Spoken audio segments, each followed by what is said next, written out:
Hello, everyone, and welcome to WSSEA. We are back here for some SSBU action. My name is Soy, alongside me, Cherry J, and we are getting ready for another week of SSBU action. This matchup should be a fun one. Cherry, how's it going? I'm doing pretty good on this Thursday afternoon with SEA action right ahead of us as we got a BO5. I guess you could say it's a really fun activity for these players to come after school, get some Smash Bros in their blood, and let's see who's going to be the one to take it out. We got two phenomenal teams coming on top of the day. It's Central Kitsap taking on Tumwater for our Week 4 matchup. Now, both these two teams having a really good season so far. You look towards Central Kitsap, currently 5-0. Meanwhile, Tumwater looking to play their 5th game of the season, with it being 3-1. Both these teams have had their bye already, so it really is all fights ahead, and I can't wait to see what's going to happen as we do come right into the action. This will be awesome to see these two teams compete. Like you said, both having fantastic seasons so far. Can Central Kitsap keep that undefeated record going? And can Tumwater maybe take one from them here? Before we begin, we want to talk about our sponsors very quickly. Zotac Gaming is one of our sponsors. We want to give a huge shout out to them, Zotac Gaming, for powering today's stream. Thanks to their incredible support, we're able to bring this broadcast all to you, helping to showcase the amazing talent in scholastic esports. You can show your appreciation for Zotac Gaming by giving them a shout out on social media. Make sure to join their community on Discord, and don't forget to use the hashtag powered by Zotac or hashtag ZotagUSA when you post. And with that in mind, we are getting ready for this opening round of action here against Central Kitsap. They'll be playing under that tag bow and arrow with an undefeated squad. You got to be feeling very good. If I recall from last season too, they were one of the top seeds in this league. So for a team that kind of, do you think this team kind of goes into a series like this with a target on their back? Do you think Turnwater is trying to turn the tides against this top-rated squad? No doubt. I mean, a 5-0 squad in general is going to be the one everyone's looking to take down. And when it comes to that playoff seeding, a necessary win if you want to be up and at 'em. Turnwater HS. Let's see, right? Can they collect a victory here? Put themselves 4-1, equalize with their opponents who are currently up 5-0. I mean, if you can put a loss on their docket, it'll certainly get that flawless run a little bit of dirt smudged onto it. So let's see what does end up taking place. We're going to head straight on into the game. And when you kind of look towards the stages available, that's kind of an interesting talking point for us, at least, as you got Battlefield, Final Destination, Pokemon Stadium 2, Smashville. But then it gets a little bit interesting with some of the other options available. You got that Town and City. Not Town City, sorry, Kalos Pokemon Stadium and Lilac Cruise. Traditionally, you'll see Kalos as one of those, maps that maybe is a counter pick, right? Especially if you're playing characters that really do thrive on their edge guarding. That's a really nice place to kind of send yourself to. And the Lilac Cruise, that's an interesting one as well, as it's not traditionally being put into those map pools, but seeing it here today, maybe one of these teams will opt in for it as just like, a curveball pick. Are you going to be expecting it? Probably not. As well as that there's also going to be that small battlefield available, the tried and true, probably going to see a couple teams going towards it, a couple players going to opt into that safe and easy pickup. It's interesting to see where these players go for the opening stage. Typically at this level, I think we see a lot of PS2 or Town and City, but I've also seen, across a couple different leagues, if they want, like, Hollow Bastion gets thrown into the mix there sometimes. And I like your point of the potential counter pick stages of, like, a Lilac Cruise. I feel like I haven't seen that stage in a long time, so maybe throwing an idea like that out there could be a great curveball to try and, spark some momentum, because I know, certain stages tend to benefit certain characters, and that it all comes down to, right, what type of matchup you're comfortable in, and can you maybe gain an advantage here or there through that sort of stage selection. Small battlefield, I think, also a very popular kind of starting stage for this level of scholastic esports play. So I am curious to see kind of what gets thrown out onto the docket first. What is the kind of opening stage and the character selection too? In these kind of crew battle formats, you get a mix of players that have these characters that are very well rounded versus these players who are experts in their craft at one or two specific characters down the line. So we'll have to see how the names and character matchups pan out. Yeah, the flexibility between being able to counterpick should be something that, I'm not really expecting. I feel like, when we're in this kind of scholastic level, a lot of players are going to opt to, make a character their own, force their opponents to see them and be like, yep, this is exactly who they're going to be playing. And that's always, a nice namesake of the scholastic esports, right? You're going to know each other. You're going to know who each other's playing. And we're actually going to be seeing on the right hand of your screen, right? That's actually that's the left side. They're going to be seeing a very, very, meta matchup. You got that Kazuya over on the left, the Cloud over on the right. Two extremely strong characters in the current Smash Bros. Game. And, they're going to look to play fisticuffs right against each other. Final Destination to start 2 makes it very volatile both ways, right? With Cloud, you've got the range of that sword, but there's nowhere to run from Kazuya now if he gets in and gets that combo. So we'll see who can kind of land the first strike. Right now, it is the Kazuya all over this Cloud, up to 91% and limit already burned. Dashing underneath that neutral B was a nice way to kind of break the distance. The juggle's on point for the moment. Down air will connect, and just like that, percentage is just about even, but the up B clips him away. Alrighty, this Kazuya, I feel like the Kazuya favors so heavily on this matchup, I can't lie, especially on Final Destination where you've got a really clean battlefield, no verticality to play towards, as currently the Cloud just looking to try and play keep away, as fishing for some kind of angle, won't be able to connect it, and some limit break gets activated, trying to hit it mid-air, but it still will just be that Central Kitsap roster getting back onto platform, sends the first stock their way. Very close there, and you could see the good ideas there from Tumwater, but the problem was just, I feel like they got a little antsy. The limit usage, right? They immediately pulled the trigger on that neutral B, but they'll answer back with a forward smash here, kind of sneaking through and finding a forward smash from center stage. But I feel like they're getting antsy in these key moments, and the Kazuya is just playing smart and punishing. Activating instantly, this Kazuya puts that 0 to 111 as they get the breakup as well. Sends them off stage. The laser beam forces them to go right on through for a second stock deficit as Central Kitsap goes to really end this game one nice and early. The fourth throw off stage here. We'll get clipped by the recovery, a little bit of percentage tacked on.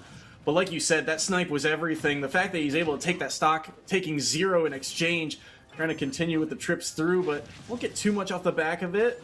That one will connect. Good use of limit there. And again, the percentage is even, but the fact that it's a full stock advantage, this is a fully charged forward smash, won't find the mark. The roll behind was well timed.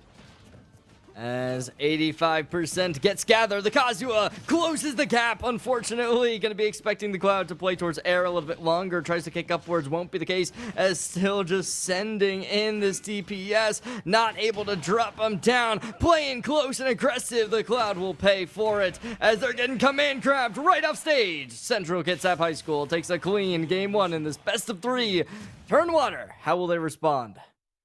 Patience was key in that matchup. The Kazuya was waiting for the Cloud to swing, and he eventually would find the punish. I like the ability to kind of burst through there, right? Think of that last sequence. He's got the Kazuya off stage. He's got him at high percents, but he goes for something big, a forward smash read, and all of a sudden, he's able to sneak underneath the kind of use of the neutral B, that projectile off stage. He's able to sneak underneath, grab the ledge, find his way back to stage, and then he waits again for another big swing before finding that command grab for the stock. So well played, and I think that was really the big difference between the two players in that opening match. And you gotta remember, this is just the beginning, and these two players are already showing so much dominance. The skill that these people are putting forward really does have to make me just imagine what are we gonna be seeing the further we get on into this game, as already some real good gameplay coming through from the Kazuya from this Central Kitsap roster, making sure we know why they're currently 5-0. Tumwater as well, putting up some contention, unfortunately just not enough firepower. We're heading on to game number 2 in just a moment as we got our choice. It's PS2. The Kazuya is such a strong opener, and we'll have to see how this matchup goes. They bring in the Game & Watch for round number 2, and I don't know, this matchup scares me. Just knowing how heavy Kazuya hits against one of the lightest characters in the game in Game & Watch, I feel like this one's got to be very carefully thought out here on PS2. Well, they elect to take off the Cloud. Let's see if any differences will come. But already it's looking a bit steadily as they continually get to pepper in this damage. Going in high, but both players, unfortunately, just unable to get anything as they're in mobility. And right now, Central Kitsap continuing where they left off in Game 1, sends them off stage. A 0 to death to start that second game is just what Central Kitsap wanted. And this Kazuya on a roll here. The big problem right now for this Game & Watch, they want to try and get these combo starters, but it's just not easy. You can see that they want the follow-ups off of forward air, off of back air, but when they do that, if they're not in the right spot, this Kazuya is right there to punish, and just like that, 81-96, goodbye stock number 2 with the up smash. And at this point, it is all Central Kitsap looking to end this game here and now as the Kazuya pick up such a dominant character. The DLC makes their name known, putting up 90 already, and the Laser continually applying the pressure, sending in the down smash to try and contest, but so far it's the grab that's going to keep this game alive. Maybe not for long, as the response is there, and that might be the 3 stock, not just yet. Holding on for the moment. He gets a down air in response, but he's only at 56. But this throw will do the trick. No kill sparks required, and only 56% to his name. A 3 stock in round number 2 is how that first series will end. Well, it starts off 2 points going the way of Central Kitsap. Still just the beginning of this series. Got a lot of time to let this game cinder, right? See what's going to be the response. What will happen is this is going to be another 2-point game. Tumwater, this is their time to potentially get that equalizer. Or we could see Central Kitsap continue to mount this lead. Now, as we do kind of look towards how these points do get distributed, it is certainly going to be very comebackable once the second game does transpire. And even if Central Kitsap does end up winning it, going up 4-0, that's not a massive deficit to close. And if Tumwater has some real superpower up in the bank, who knows? Maybe they'll be able to take this game right out of the claws of the Central Kitsap squad. It is interesting to see this sort of format implemented, right? Because the way that the points sort of get distributed, the later we go in the series, the more points each set is worth. So a lot of teams will kind of rank their players and hold their best players back in theory, right? If you power rank your roster, say 1 through 5, and then kind of go from there, you're saving that 5th man as the anchor. That 5th player is the go-to player when your back is against the wall. But it also makes for some interesting opening round matchups. For example, here, the Kazuya is such a strong opener, right? They kind of get to play their own game against most of the cast here. And I feel like in this matchup in particular, I feel like where Tumwater's Cloud and Game & Watch kind of struggled, I feel like they needed to use a little bit more back air, right? Cloud back air is such a strong move. Game & Watch can use that kind of multi-hit as either a combo starter or to just pressure a shield. It felt like every approach from them was just too vertical, though. Too many up airs or down airs. Strong moves, but it became a little reactable at the end for the Kazuya to be able to punish. We're getting our information. It's PS2 to come on for our second game. As we meet the players, Central Kitsap throwing in Thayhurt and Tumwater locking in Chase Eddy to put this second game underway. You look towards this matchup. Bit of interesting squads. The Pac-Man released into the field. Yeah, the Pac-Man is one that, we haven't seen a lot of it, at least here in WSSEA, but a dangerous one if they are able to pilot it correctly, right? All about knowing the projectiles, the movement, the way they interact with things like Hydrant, the combos. So this Donkey Kong, they're going to have a little bit of a struggle fighting through that. But again, if they get in, DK can pack a punch, but right now it's the Ghosts that are packing a punch. They're able to sneak underneath the apple, but the pressure's still on. A difficult character to master, but this Pac-Man is really putting in the hurt already. Gets close and gets 150%. Slams them out of the field as they go into the audience stands in Pokemon Stadium 2. As now looking to just continue to leverage this lead and sends this Donkey Kong packing. 75% already on stock number 2. Good back air there to maybe try and get something going. Another forward smash here. Eddie's got to do something about kind of his approach in this game. Every time it feels like he gets a dash, he is right back into the face of one of these forward smashes or up smashes. The ghosts are doing so much. The apple there continuing to put on pressure. Won't die off the top quite yet. Up air won't kill. He's at 172. He's able to air dodge around. Forward air clips him, but it still won't do enough. He can survive these kind of smaller hits for a while, but he's got no easy way to land. Juggling through the air, finally they'll get taken down, and Tumwater still unable to respond, as it is a Pac-Man masterclass performance to put them in the ringer. And Tumwater so far finally going to be able to deliver a hit, but when you're on final stock territory, and though it is just looking lights out for this Tumwater squad. They Hurt is putting on a clinic. They get the scoop hitbox of up smash too. Maybe going back to the juggle game here. They're looking for another opening, but there's the armor. There's a good forward tilt away. Hydrant will knock them back though. Got a little too eager on that edge guard. Backing up the percentage with down throw. Reversed on with that down air. Eddie's looking for one more opening. Maybe they can find something here, but they don't. Instead, the push away leaves them vulnerable to the down smash, and game 1 goes to They Hurt.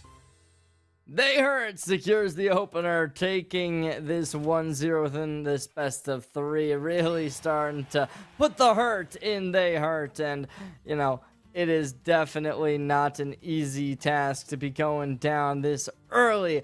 Let's see what their kind of reclaim will be. Do they want to stick on with the same character? Do they want to try and swap it up, make some kind of adaptation to the current listing? But, I mean, so far, you really just got to completely rejuvenate yourself if you are this Donkey Kong, because that was a difficult performance, to say the least, having to deal with just this dominance being displayed where they were getting juggled consistently up above screen, as right now, it certainly seems as if They Hurt is going to have this all figured out. We'll see where things go from here. I think personally, I've played this matchup a lot. One of my friends is a Pac-Man main, and I like the heavyweights of this game, so I've played that matchup a lot, and I find it very difficult. Like you said, right? It's just an onslaught of projectiles. They can follow up off of so much. Every little hit, you know, these heavy characters are built to survive things like that, being juggled, being up aired, even, you know, things like the Pac-Man forward air, right, aren't supposed to really send you that far or do all that much damage. You can survive those all day, but it's the frequency of them, the consistency that They Hurt was finding in that series, of the number of aerials that they were able to string together, the number of projectiles that they were able to land. It's like an hourglass when you play a heavyweight, but the hourglass through a bit faster, and that time you have to make your big play, to make your comeback, to get a stock back, was just out before he had a chance to make a play. Alrighty, the nest comes on in Central Kitsap. This adaptation, will they be able to navigate this as well as they did against the Donkey Kong? Will we be seeing some kind of change up? It's small battlefield to poise themselves to see who will either get to game number 3. Oh, maybe a little bit of a disconnect, possibly. Not entirely sure what the issue is going to be looking like, but it does seem as if Tumwater might have some kind of connection error. Waiting to see. It's possible, right? Sometimes you change characters, you got a certain set of controls, but looks like we're getting into it now, so... Or maybe not, maybe just backing away. You know, happens right in the online format, so we might be getting a reset, question mark. We'll check out those rules a bit later, but for now we're gonna make the assumption that Ness is the go-to pick here instead of the Donkey Kong for round 2. Yeah, one would have to imagine that this Ness is just going to be, the selection, but who knows? Does seem that the issue is going to be something to do with the controller over at Tumwater. And as we are just going to be continuing to go on in, seems as if we are just going to have this game have to be reset. So Tumwater High School, they're going to have that chance to kind of relocate off the Donkey Kong onto the Ness. How will this kind of affect the state of the game? Will they be able to make this a little bit more competitive? One would have to imagine that will be the case, as the majority of their issues did come with the fact that they were playing a heavier, bigger hitbox character. Now they're swapping over to somebody a bit on the lighter end who also has a lot more range capabilities, which was something that you did see the Pikachu continuously trying to leverage, utilizing the apples and Peaches just dominating in terms of just getting that damage peppered in, getting an extra 10%, 20%. Really did look dominant when it came to just having control over the main stage of the battlefield. So now that we are going to be seeing the swap up to see if that Nest does end up coming in, you got something like the PK Fire to continue playing from range, the PK Ice if you want to set up some massive attacks, as well as the Lightning in order to restage yourself. So how this will kind of affect the Central Kitsap squad, we'll have to wait and see, but right now it does seem as if they're going to have a maybe reset on the character. Maybe they weren't confident on the Nest, and maybe they're swapping off to something else. Well, let's see here momentarily. You've also got that, if Ness is the character that's locked in, you've got that down B, right, that can absorb some moves and maybe help catch some other items. Can change up your recovery too, by if you're floating down towards stage, right, kind of stall out for an extra half a second there. But we'll see what the options are. Small Battlefield 2, I think Pac-Man likes this stage, even though I don't think you see it a lot. You get to scrap a lot more, and you don't think of Pac-Man as a fast character who likes to scrap, but they have some quick options that can be able to, do some damage against a lighter character like Ness, and the setups on the platforms too can be dangerous. So we'll see where things go. They get an early grab here, followed up by a couple up airs. Neutral air also landing. The juggle game is just on point right now for for Central Kitsap, and they're able to take the first stock because of it. Already putting on the first. Finally, some recontest from the Nest, able to put them up to 40%. But as they look to try and gather, maybe this might be read perfectly. The Nest still unable to gather a lead, but walking into the PK Fire. Bit of a misplay, perhaps, as now the Pac-Man still gets back on stage with the instant ledge guarding coming through from the Nest. Now hits the PK Lightning, trying to down smash the fire hydrant into them, unable to make the connection. Still, however, playing towards the ledge, looking to try and set up a trap, but unfortunately the PK Fire getting close and active. The baseball bat looking to capitalize, won't be able to drop that damage in. I mean, with all this extra kind of range that Ness has, you're able to sneak in hitboxes like that. Great setup. Side B kind of catches them in multi-hits, and then you follow through with a strong move like dash attack to take that stock. Well done by Chase Eddy to answer back here and tie up the stock game. And now all that pressure, right, that They was able to apply in game number 1 and kind of control the pace of the game. It's not nearly as easy when you're getting poked at by these side Bs, these up Bs. Things like the neutral B have also been used. Got the bounce there, but couldn't reset it. Can't grab the ledge. And so Central Kitsap still maintain the lead. Already knocked off. And they continue. Baseball bat does get capitalized upon as the end lag. Not good enough. Still up to 40. Back on the ledge. Looking to get the PK Fire on. Thou dashing on to stage. Gets that lead once more, even if it is just minuscule. And back in up air. This is really unfortunate as Tumwater, they're trying to fight in air, which is where this Pac-Man is going to thrive. And you're going to see that once more as they just continually knock them around. It's a tough spot here. They jump into the hydrant as well, up to 103. Air dodge around the bell was good. They actually were outside the grab range there, but they end up dashing back into it. Can't find the forward smash. Great stall there on their recovery as well to avoid an up smash. But can they find that strong hit? They trade with Hydrant. A hitbox came out there, and they will clean up round number 2 with a 2 stock. And now it is up to 4-0. Tumwater needs to be almost flawless if they want to be able to secure the victory, as Central Kitsap, they're looking hot on how they are performing so far today. Only 2 O's go in their favor, and none have seemed particularly close, right? Especially this Pac-Man, who we just saw 3-stock their opponent in the first game. In the second, it did get a little bit dicier. However, unfortunately, they weren't able to close it out over on the side of the nest. So now we're going to be seeing them both leave the battlefield. Let's see who's going to be the player to replace them, as they hurt, really putting up a masterclass performance on this Pac-Man spot. But Chase Eddy, unfortunately, not going to have the same level of domination. And we do get the players. It's Danger Man for Tumwater to look to turn this game around versus D-Def. And this is interesting to see from both sides, right? The roster variations, you're getting a completely different pace of play from really everyone on Central Kitsap side. It's what makes them so dangerous. First off, you get the Kazuya, that's this big, heavy-hitting combo character. Then you follow up with a Pac-Man that can play a bit more cautious, can play a bit more patient, going for juggles. Now you get this Pit that is pretty well-rounded, all things considered. Lots of multi-hits, has just enough pace to be able to follow through on a lot of their kind of shorter combos, but also still has that juggle game. So a well-rounded character that goes up against the big, heavy-hitting Bowser here in round 3. And so far, Central Kitsap is looking good. 100% gained. And it is not seeming to be dropping anytime soon. Looking to just facilitate these engagements in their favor. As now we are going to be seeing the Bowser trying to get back onto stage, but staying low. That's Central Kitsap hitting him once more where it hurts. Putting that first stock, only taking 27%.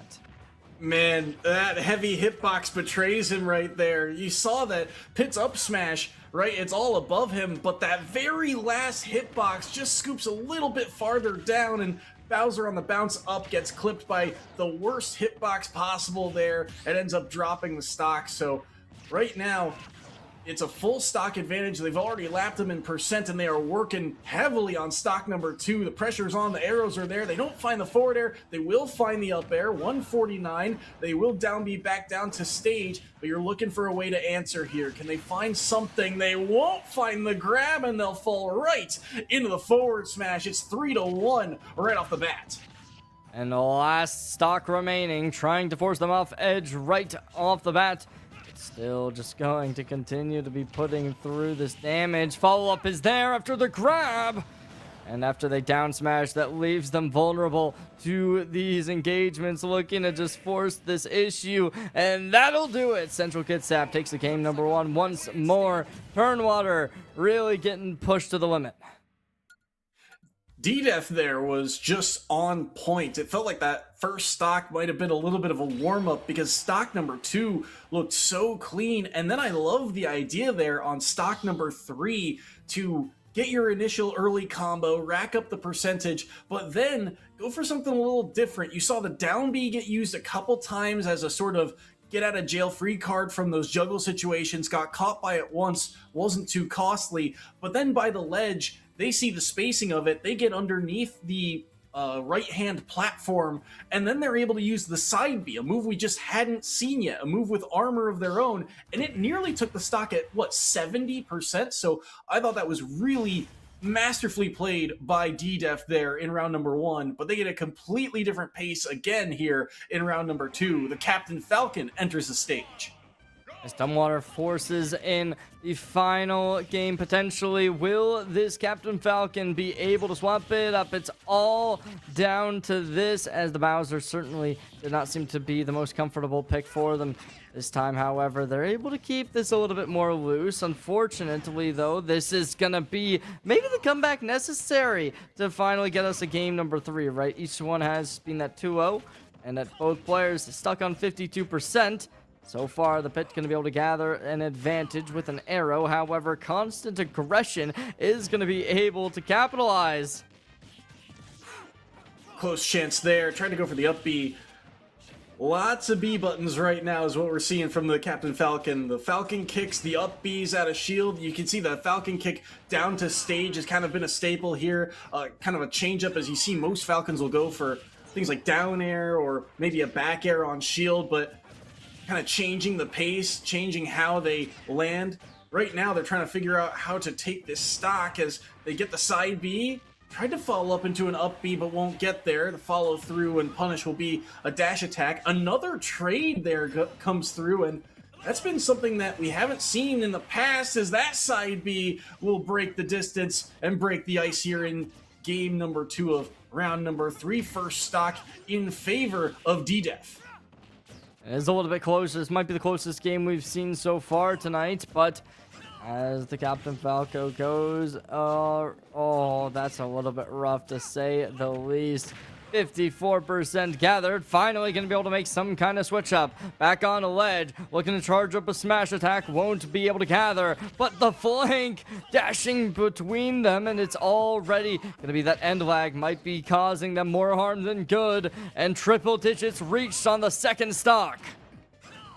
Can he find a strong hit here? He's looking for any smash attack, right? That up smash is typically the go-to if we're just looking for something outright. Side B won't kill for a little while, maybe up B from the right part of the stage, but he gets traded there. There's the up smash, finds it, the drag down, got him down below the platform, but he was facing the wrong way, and the up smash will punish, so one stock off of DDEF's board. He's sitting at 165, and there it goes. Another drag down combo, so quick and clean from DDEF to retake the lead.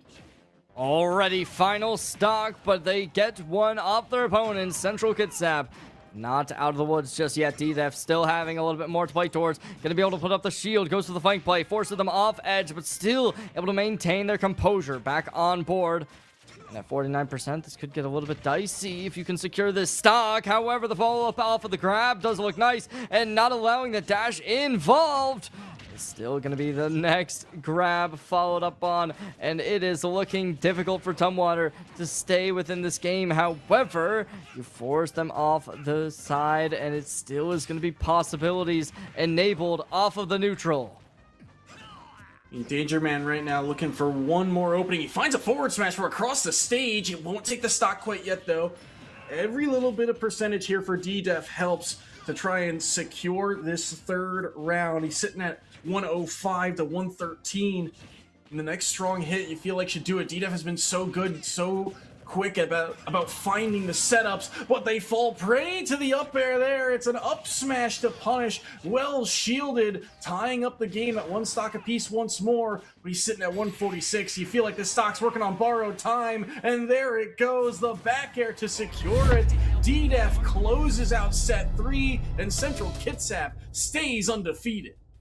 Central Kitsap, this team currently reigning at 5-0 within the standings, showing exactly why they are a team to be you cannot trifle with within the WSSEA league. I mean, Tumwater, they are not having an easy time whatsoever. We're going into the final 2 players. This is where that turnaround needs to happen. If you want to be able to win out on this series, Tumwater needs to be perfect, win the last 2 games, collect 8 points.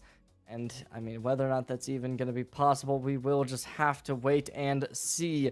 But Central Kitsap, they are looking good. Everyone on this team has been able to put up some dominations.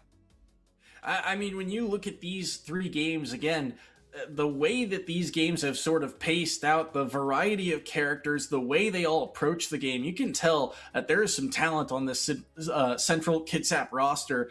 And, again, the way that this format kind of plays out is that these series become more valuable as things go on. So if these are sort of the early players in the roster that you have to worry about right off the start, I mean, it goes to show the growth of this team and how well that, there's a certain level of play that comes from playing against each other when, what's the term, right? It's like, those who have talent, it sort of rubs off onto other people, right? You learn from playing around some of the best, and it feels like Central Kitsap, they've really learned from each other, and it's showing in results like this. Already going in aggressive. Central Kitsap swapping up the Lucario, putting up a nice performance, though. This might be where Tumwater really does get those 3 wins that they currently do have reigning for them, as they're really starting to put up the pressure, and they're not stopping by any means. They just continue to go in aggressive. I mean, with Roy's speed, they absolutely want to scrap with this Lucario. Lokitap, I mean, they are just on a Roy, right? You want those, like, you don't mind the sour hitboxes of kind of the outside of the sword because it allows you to follow up with the strong hitboxes. The downside here is that Lucario comeback mechanic is always kind of in the back of your mind, right? That aura, the ability to have these sort of stronger special moves will kind of be lingering. But if they never get the chance to use it with Roy's kill power, they may not have to. But we'll see how it kind of plays out, as right now both players have trended into the red. Up to 100%, evades the sword and ends their first stock. Roy, however, looking to try and trade out early on, as this Lucario just looking for any damage before they do get taken out of play. That'll do it, 2-2, as it's an equalized stock position in game number 1. And both teams going blow for blow. Currently, this Lucario still going to be able to put themselves in the front foot at the early parts of these stocks. That's when they do seem to thrive. However, that continuance will no longer be available, as already losing up the lead that they once gained in terms of stock percentage. And currently, this Roy is just hitting the go button ASAP. I mean, they are all over this Lucario. Rebel Rowan has done a decent job of... I like the idea here, right? The counter is typically held back as, oh boy, they recover right into a forward smash, and now they're in a bind. The up B gets them around and back to stage, and now this is that kind of odd threat range, right? Lucario's now in the red, all their moves become a little bit stronger.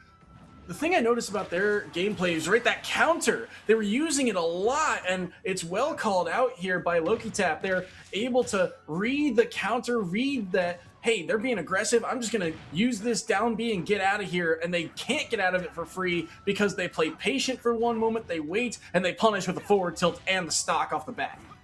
Up to 40%, this Lucario looking to still contest, looking to challenge. However, down to final stock and only taking 50% will be difficult to say the least. They're able to pepper in some more damage, collecting some kind of opportunity. However, this Roy with the grab, unable to follow up, but it's a secondary. And they dash around, securing the right angle to push them off stage. And still, though, they're not able to deliver that final blow. On the other side, Tumwater will secure a little bit of extra percentage. The counter grab off of some aggression sent in by the down smash could possibly lead to a one stock differential. We tried to go for a charge there, won't find it, but this counter is being counteracted. Time and time again, Lucario's pressing that down B. Rebel Rowan's looking for a way to try and cheekily take this stock, but instead they're going for grabs, and the grab doesn't interact with the counter. But now they've got him off stage. 112 to 105. Get up attack will continue to knock this Roy away. Lokitap trying to close things out. He looks for one good hit. He gets a grab here instead. Thought he might pull the trigger on something like a forward tilt, but instead knocked off the ledge once more. Caught by the neutral B. Staying alive is Rebel Rowan. Can he hold on? Gets another grab. 159 right now. Parry still looking for the option. Tries to catch him once more, and he will with a forward smash. Another two-stock victory in game number 1 for Central Kitsap. Central Kitsap looking to end this series here and now. If they win this, it is going to go their way with a 11 points, a demanding lead. And so far, you know, that reoccurrence needs to happen. If I'm this Lucario, I'm saying to myself, how on earth are we going to be able to, you know, adapt to the Roy's power? As so far, they have been unchallenged. Yeah, I like the ideas that we saw there from Rebel Rowan. I think the counter was a decent idea at the start, but towards the end, you could tell that the adaptation had come through. They recognized, hey, I'm getting hit a lot by this down B. I need to change up my play style, play around that pacing. We see a character swap on the other side, so now we get two characters who just love to play in the red, in the high percentages, as Incineroar makes its way onto the stage. Bit of a Pokemon battle here on Small Battlefield. It is looking like this Incineroar comeback might be a nice adaptation, but so far, I mean, Pokemon versus Pokemon, I gotta love it. You know, I'm a big Pokemon fan myself, and so far, this Incineroar from Tumwater, oh man, or sorry, no, that is Central Kitsap. Oh, this is the first time we've seen the winning team make the change. Okay. Guess they weren't so happy with the Roy and decided, yeah, let's try and change it up. Go for another brawling-based character. However, this time, no more sword. A little bit less in that regard. But okay, they're going to try and slam down and mitigate the, aura ball. But it is just going to be this Lucario still at 118. But they're doing some good damage, keeping them at 90, keeping them at bay from taking that first stock. Ooh, that up air will start to kill very soon at 137. Uppy's onto the stage. Should be able to recover, but this is where things can get a little tricky. How do you get back onto the stage? You can't, not when Aura Sphere covers that much range. Fully charged, fully enraged, but they will be able to answer back with a stock of their own. They get a grab, they get an up throw, and just like that, we're back to a tied game.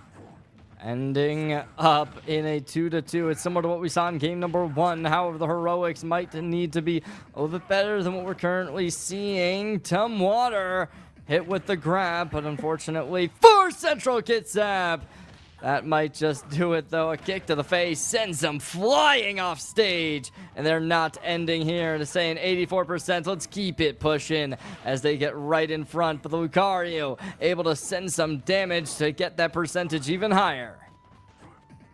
84-56. Eats a forward smash, though. That's going to be dangerous. Aura Sphere doesn't collect him that time around. He'll get the Force Palm away as well. Doesn't turn around that neutral B, though. Able to evade that side B. Good work from Rebel Rowan here to kind of play patient. Realizes, hey, I'm a little bit... I'm maybe not as fast as Incineroar, but if I use these projectiles and use my distance to my advantage here, Incineroar has to come to me. Incineroar has to be able to make a play, as that's a dangerous recovery, but they're able to make it back. Again, able to evade that sort of burst through. Things like dash attack and side B are not going to be able to catch Rebel Rowan if they continue to play at this distance. If you can secure the stock at 150, you would be for the first time having Tumwater in the lead. And it seems like that will inevitably be the case, putting them down to 1 stock. Now, if I'm the Incineroar, I'm saying I need to end this early, and they do, forcing the stock down. And currently at 25%, this is going to be a big difference if they can keep this combo alive. Seems like the answer will be yes. Finally able to restage themselves. Looking for the grab. Won't be able to convert it. And still sucking in stage center court. It's all over for the Incineroar's opponent as they get that second follow-up to their grab. Looking for another one. But it is just going to be both players able to evade each other. I don't think I've ever seen that interaction before. The counter on that move, and it doesn't come through with a hitbox? Crazy to see, but still, you'll take it if you are Rebel Rowan just getting out of dodge with that counter. You would have liked a little more, but this grab could be it. Forward throw.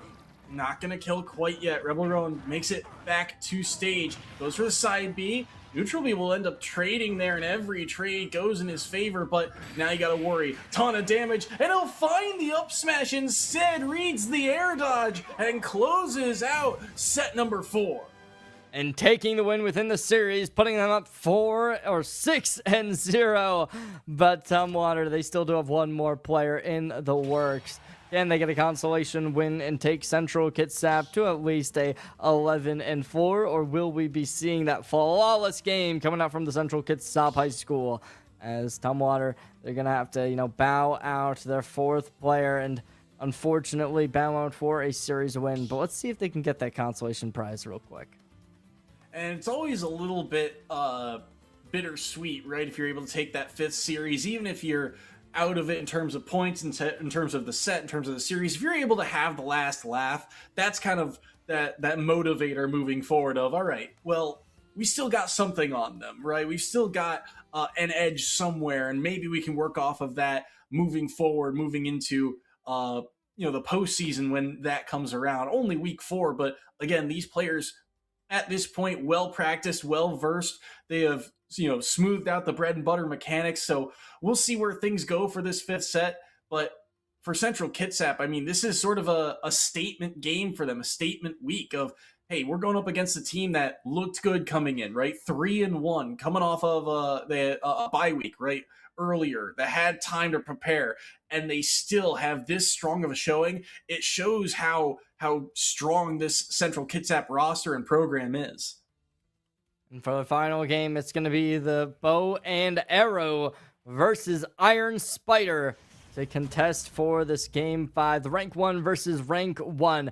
And that's an interesting character, the Ganondorf, to come out as Tumwater's, strongest player. I'm the rank 1. A little bit interesting, and the other side, the Kazuha does come through. But, I mean, just objectively, right? The Ganondorf, not a very strong character within Super Smash Bros. Ultimate, notoriously known for having a relatively bad recovery when it comes to, utilizing their moves. So, I mean, maybe they'll be able to find some success if they're like a one-trick who's very, very keen on playing it, but I'm a little bit scared.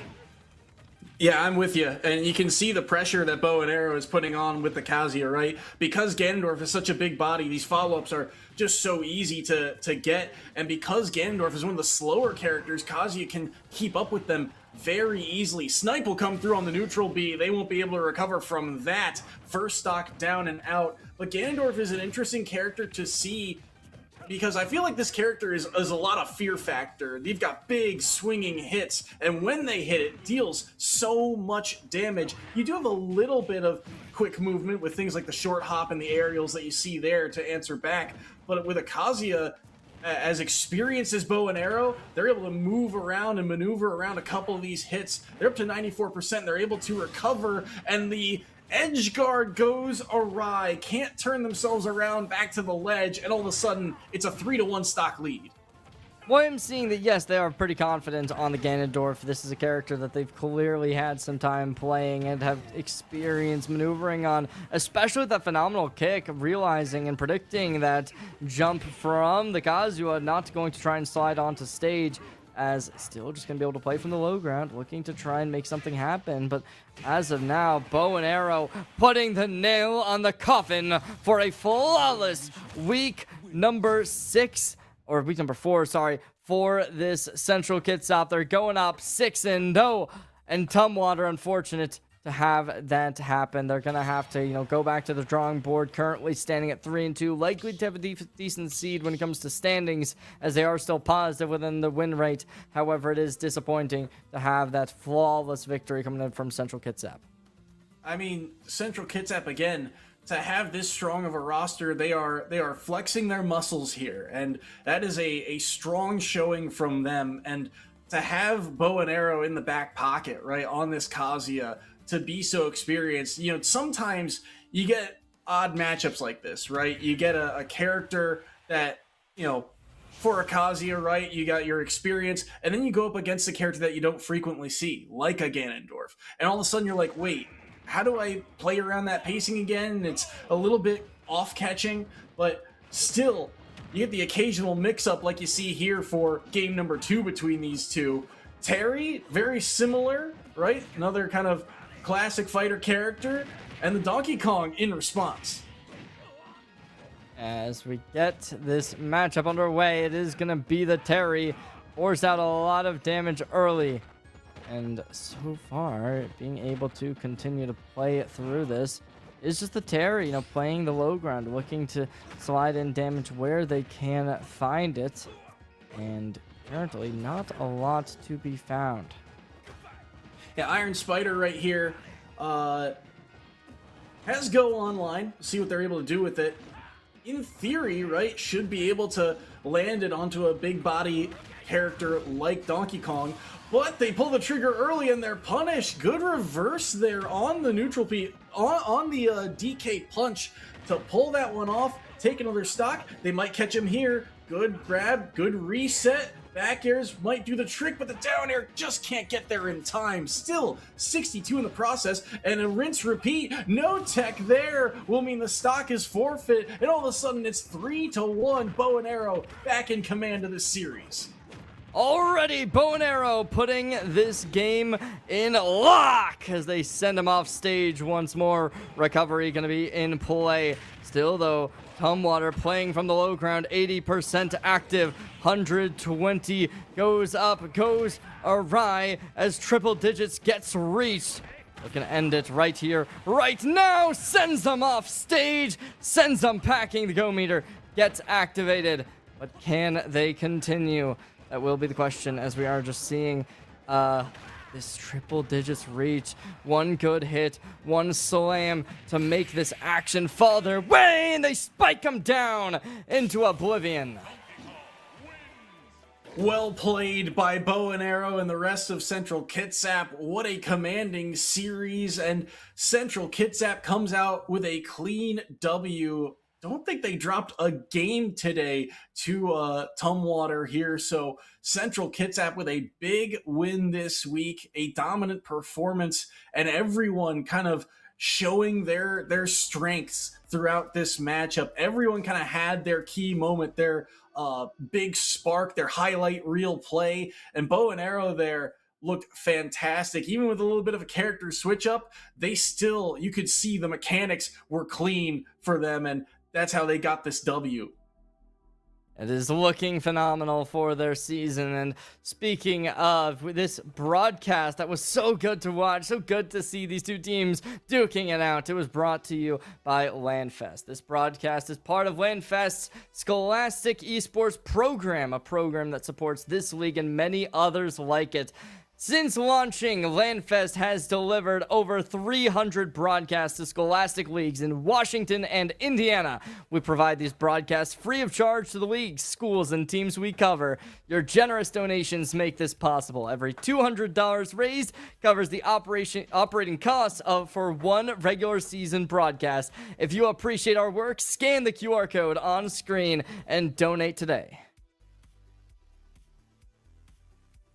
And that's going to be it from us here at WSSEA. Thank you all so much for watching. Thank you to production for having us on. Cherry, any kind of final thoughts as we wrap up the show? No, that's going to be it from me. And I mean, obviously, it could not be possible without our phenomenal production, making the buttons get pressed, doing all the good work that, we're not smart enough to do. Connie and Taylor, the best of the best. I mean, you really can't get better quality. And that's why you got to donate to LANFest, because they're the best of the best of the best of the best. But that is going to be it from us here at WSSEA. Thank you all so much for tuning in. We'll see y'all next time with some more esport action, as we're going to be going off for the night. See y'all later. Peace out.